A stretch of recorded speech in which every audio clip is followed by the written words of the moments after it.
Okay guys, ngayon guys, tuturuan ko kayo kung paano mag-arrange ng mga gamot. So ganito yan guys, kunin nyo yan dito sa sa karton at saka ilagay nyo dito sa shelves. Ganyan guys. Ganyan guys. Ganito kung design din mo nabutang? Ganyan guys. Ha? Ito guys oh. Ganyan guys. Ito design din Oh, Ibu pikir sa design. nandito guys, ganyan guys. So dapat yung pinakamaganda na guys, yung pinakamaganda na area sa gamot yung ilagay mo diyan para pag nakita ng customer madali silang maaakit sila guys na mag-order kasi maganda yung packing at maganda yung pagkalagay ng mga paninda mo. Yan guys. So ito guys, ganyan. Guys, ganyan. Ganyan dito. Ganyan guys. So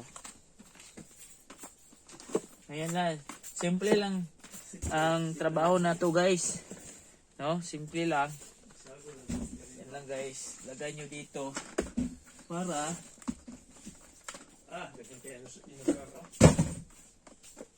pero guys, take note lang guys kung maglagay kayo ng ini produkto sa shelf guys, mas maganda yung punasan nyo muna para malinis yung shelves nyo. Kasi madaling masira yung yung shelf. So ganyan lang guys, simple lang ang paglagay nito guys, ganyan para ganun guys pag nakita ng customer yan guys,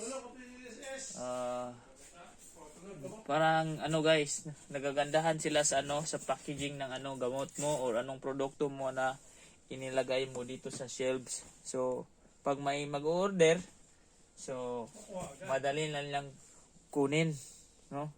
At sa makikita nila yung yung presentation ng isang produkto. So watch out guys. Sa Bisaya pa guys, daghang salamat. Thank you for watching.